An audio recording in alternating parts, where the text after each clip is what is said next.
Fala, Tanaka! Agora que o Bitcoin explodiu na nossa cara, aquele efeito manada tá agindo dentro do nosso coraçãozinho e tá causando muita dor de corno de quem não comprou o Bitcoin lá atrás, mas que sempre ficou namorando, pensando, falou, ó, quando cair eu vou investir. Aí quando caía dava medo de investir, não é mesmo? Mas tem muita gente também que já comprou Bitcoin e vem comprando Bitcoins ou outras criptomoedas e tá com puta medo de não vender e o negócio derreter na cara. Então, vou mostrar para vocês primeiro como comprar Bitcoin, as melhores formas possíveis para a gente poder se expor a esse universo de criptomoedas e também falar um pouquinho desse cenário. Será que é hora de a gente vender o Bitcoin? Então, vamos para a tela japonês para a gente começar com um jeito que um iniciante, acredito eu, para sentir a temperatura é o melhor jeito possível para saber se aguenta também aquela volatilidade maluca, Tanakão, que é o fundo Hashdex Bitcoin FICFIN, Tanaka, é um fundo multimercado e já adianto que, infelizmente, apesar de ser o melhor jeito de um iniciante começar, para quem tem muito medo ainda, esse é o pior jeito, porque tem muitas taxas. Eu vou mostrar para vocês a diferença que faz essas taxas ao longo do tempo, na verdade. Então, você procura aí na sua corretora um fundo de investimento, Hashdex Bitcoin, ou você pode procurar alguns outros que tem vários hoje em dia que investem no Bitcoin.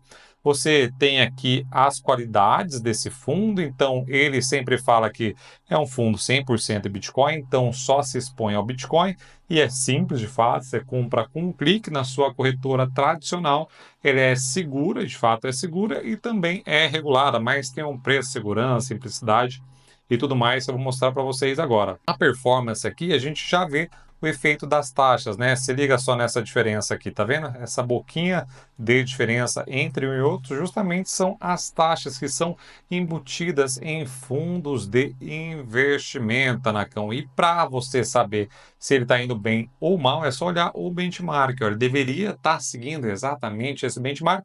Essa boquinha de jacaré é justamente por conta das taxas que infelizmente eles têm. E se você olhar aqui, ó, nos 24 meses, você consegue ver a diferença que dá no tempo, né? Você ter bastante taxa. Então, é sempre importante saber o quanto você paga. E para isso você consegue ver aqui, ó, que tem as taxas, né? Então você vê a taxa de administração normal do fundo, porém essa aqui que é a que vale, ó, a taxa de administração total. E ele vai detalhar aqui para a gente, ó, que a taxa de administração total tem 0,7% do Hashdex Bitcoin, mais 0,1 do Master local, o fundo que de fato investe, esse fundo investe nesse fundo Master, na origem, e depois tem até 0,7 do BIT11, Tanaka, que é justamente a segunda forma de você investir. Depois eu vou falar um pouquinho sobre tributação também, que é um negócio que pega também, porque, por exemplo, esse meninão aqui, por ser multimercado, ele tem um negócio chamado Come Cotas, que é uma espécie de adiantamento de imposto de renda que o governo faz. É safado, sem vergonha fazer isso? É safado, sem vergonha, mas eles fazem. E os únicos fundos que estão liberados disso são os fundos de ações, que aí não tem come cotas. Então, esse cara tem come cotas e, além disso, também tem a tabela regressiva de imposto de renda. Então, começa com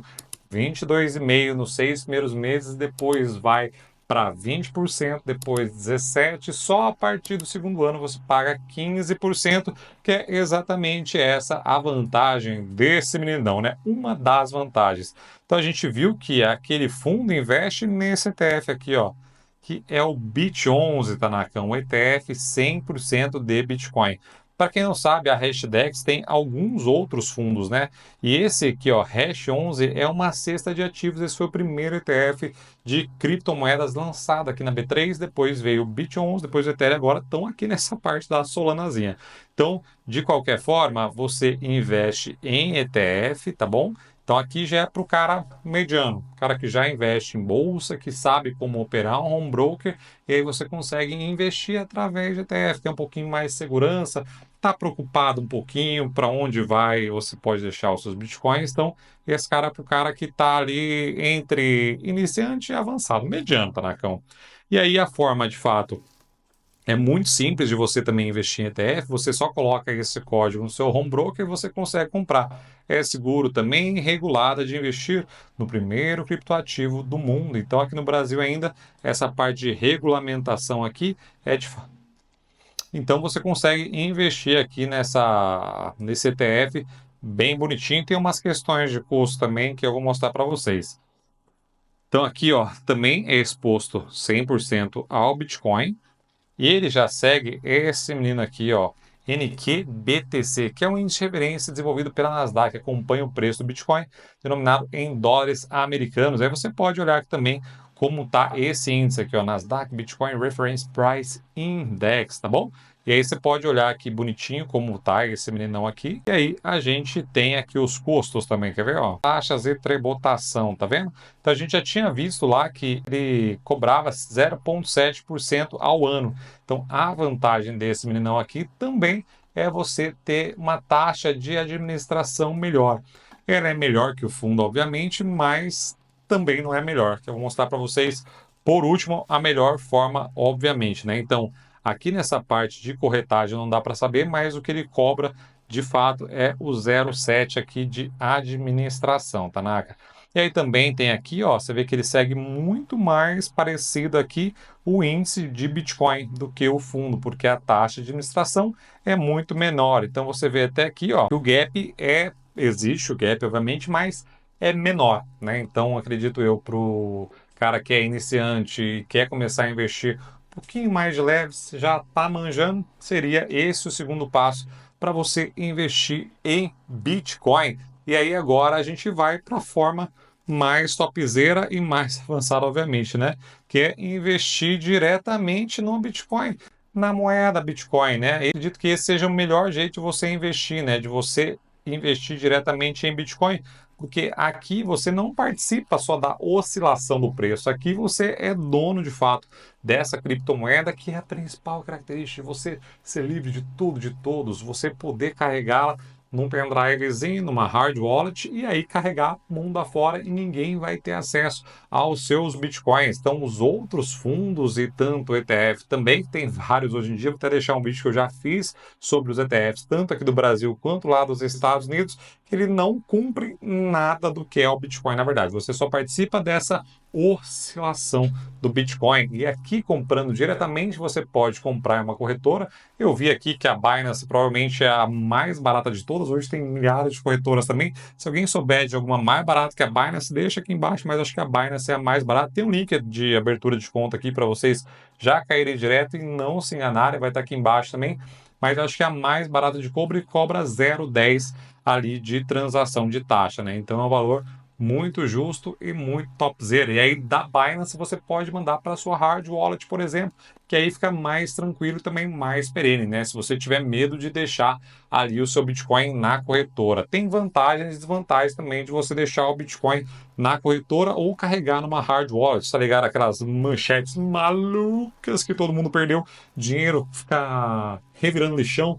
Lorde Vinheteiro perdeu agora a sua recentemente ali, perdeu acho que 4 bitcoins, se eu não me engano, justamente porque a governanta dele, segundo ele, jogou fora a senha. Então, é de fato perigoso. Todos têm seus riscos, não é verdade? Então, é mais fácil você decidir aí do seu coraçãozinho como você fica mais confortável em investir em Bitcoin. Então, tem essas três formas. Recapitulando, fundo de investimento, que é o pior de todos, tem muita taxa. Depois tem o ETF, que tem uma taxa menor, mas você também não é exposto necessariamente à criptomoeda de fato, você não é dono dessa criptomoeda. Depois você comprar diretamente o Bitcoin, que é o melhor dos melhores, melhor do mundo, porque de fato o Bitcoin é todo seu. Muita gente é preocupada também com relação à tributação. Na verdade, pessoal, se caga todo em relação à tributação também. Então, ó, hoje aqui a gente é isento ainda até 40 mil reais de venda, né? Então, se você vendeu 40 mil reais em 2023, por exemplo, quando se instaurou essa parte de tributação, você fica perene, Tanacão. Depois é que também tem algumas alíquotas, na verdade, é sempre sobre o lucro o imposto, tá bom? Então, se você vendeu entre 40 mil e 5 milhões, 15%. Depois, entre 5 milhões e 10 milhões, 17,5, depois 10 milhões, 30 milhões, 20%, e acima de 30 milhões, 22,5. Então, o certo mesmo é você declarar os bitcoins que você tem, mas a gente ainda tem um buraco, né? Diz a lenda que vai ter esse trem aqui chamado cripto conforme, que é tipo esse remessa conforme aqui, tá ligado? Para lascar com nós, isso aí deve ser implementado aí pelo menos durante os próximos 5 anos, pelo menos, né? Então, hoje a Receita, obviamente, recomenda que todo mundo declare tudo bonitinho, mas a gente sabe que ainda não existe esse controle total, mas deve acabar acontecendo nos próximos anos, esse tal cripto conforme, o que é uma verdadeira tristeza, não é mesmo? Todo mundo saber, porque justamente isso aqui é para você deixar meio que bater na asinha, né? Porque é um jeito de descentralização do poder aquisitivo do tutuzinho, que era para ninguém saber o que nós tem aí por fora, na verdade. Mas vocês estão ligados que o governo, ó, flau, dá uma olhada em tudo e olha aqui, ó. E o Haddadzinho que, ó, taxar de tudo, não é verdade? E aí a gente tem também aqui agora as características e falando já sobre o futuro do Bitcoin. Hoje a principal característica, e é por isso que Bitcoin deve continuar valorizando nos próximos anos, né? Pode ter vales entre subidas e descidas, obviamente. O vale das sombras, na verdade.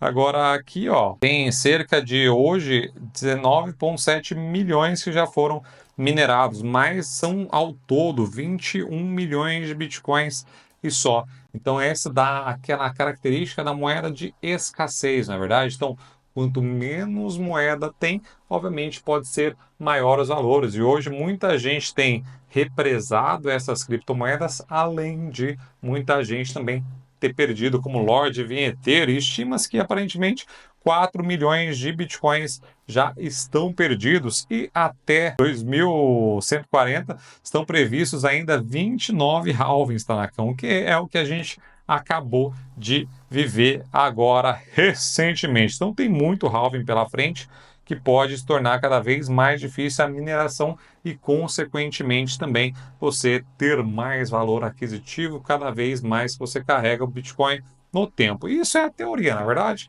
E aí o futuro também do Bitcoin, que eu estava falando para vocês, muita gente tem procurado tanto no Instagram quanto aqui embaixo no YouTube, procurando sobre Bitcoin, tá vendo, ó?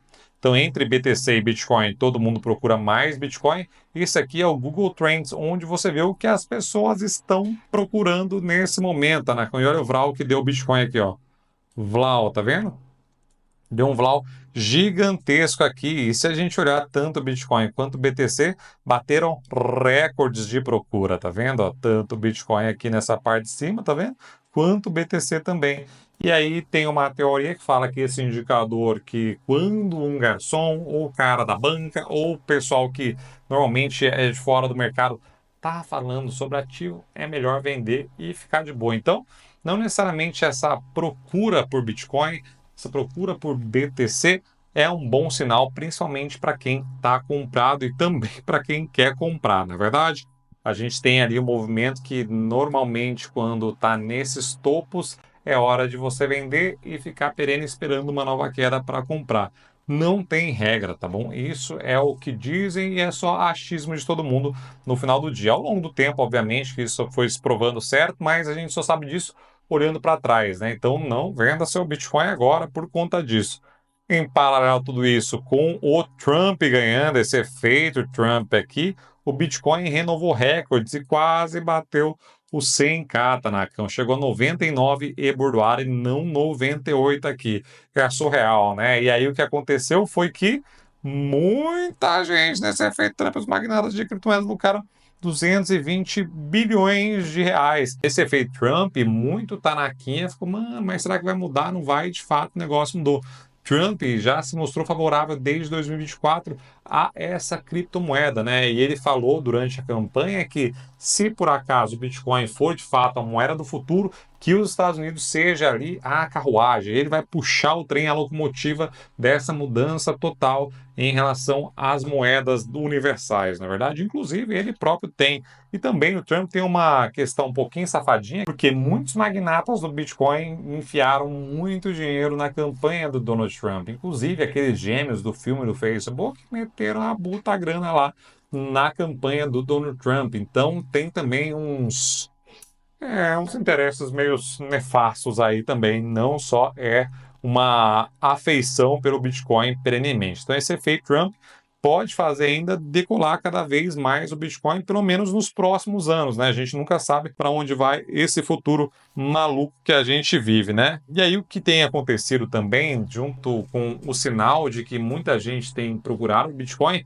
é porque um dos primeiros mineradores da história moveu R$ 1 bilhão. O pessoal acha que é o Satoshi Nakamoto. Ele pegou e movimentou R$ 1 bilhão de bitcoins que foram minerados em 2010 e nunca tinham sido até então movimentados, Tanaka. É surreal, né? Ó, enviando exatos 2.000 bitcoins para um novo endereço. E aí ele dispersou isso aqui em algumas corretoras. E aí, obviamente, que se tem uma baleia desse tamanho movimentando tanto Bitcoin assim, para as corretoras, ó, a japonesa Bitflyer, Gemini, que é dos gêmeos, inclusive, que eu falei para vocês, Coinbase, a Kraken, a Crypto.com, a Bitstamp e a Bybit.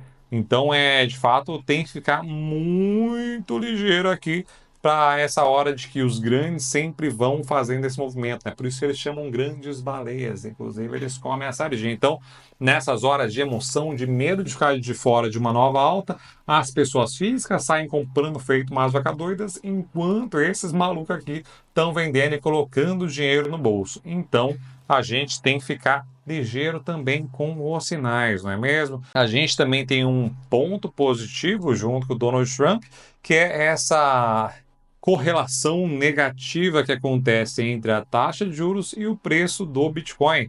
Então, se hoje a taxa de juros está cortando, o que acontece normalmente é que o Bitcoin sobe, porque se ele está cortando juros, quer dizer que a relação já está mais suave e perene nos Estados Unidos, como tem acontecido, na verdade. Então, a previsão até, inclusive, é que aqui a taxa de juros, ó, termine aqui o ano em 4,25 e 4,50, só que não vai baixar tanto mais assim, ó. Se a gente começar em janeiro também de 25, é a mesma aposta, já março de 25 já também continua a mesma aposta, então a taxa de juros ainda deve continuar um pouquinho de lado, ó. Aqui ainda continua a mesma aposta, tá vendo? Em maio e aqui só em junho de 25 que de fato deve acontecer um novo corte, como o mercado está precificando. E aí isso tudo é precificação e não necessariamente quer dizer que vai cortar, porque a inflação ainda tá pegando, tá na cama, o bagulho tá meio louco ainda. E aqui em outubro já inverte, tá vendo? 28,7, com pequena margem de diferença entre um e o outro. E aqui, obviamente, em dezembro também a gente espera, mercado pelo menos, que chegue em 3,75 e 4% a taxa de juros americana. Então, não deve ter tantos cortes assim, muito embora todos os cortes que vierem podem sim beneficiar ainda o Bitcoin. Então, para o lado bom, entre aspas, o preço do Bitcoin, a gente tem as tensões globais que têm acontecido, todo mundo fala de terceira guerra mundial toda hora, e nesses momentos de tensão, Bitcoin pode se valorizar como uma reserva de valor. A gente tem também o efeito Donald Trump e também possíveis cortes na taxa de juros que podem acontecer mais fortes futuramente, quem sabe. Mas essa região de corte de juros ainda está um pouquinho tensa, tá bom? Não é um negócio de certeza absoluta que isso vai continuar acontecendo. Pro lado ruim, é como eu falei para vocês, né? Nesses momentos de euforia, esse indicador de muita gente está falando é sinal de você ficar de fora, pelo menos, e também grandes baleias, assim como esse Satoshi movimentou 2.000 bitcoins minerados em 2010, pode ser sim um sinal de que as grandes baleias estão vendendo pro sardinhas que vão morrer com Bitcoin a US$ 100.000, de repente tem uma grande correção. Então, no fim do dia, a gente sempre tem que estar exposto a uma coisa que você acredita que possa se valorizar com o tempo, que é o caso do Bitcoin, que ele tem se mostrado esse poderio todo, o maior causador de dor de corno desse universo. Você está achando que é homem ou mulher? Né? Não, é o Bitcoin, porque, meu Deus do céu, até se a gente tivesse investido lá atrás, lá para 2009, 2010, pô, meu Deus do céu da Terra, se ia me chamar de Satoshi Nakamoto, eu ia assumir também.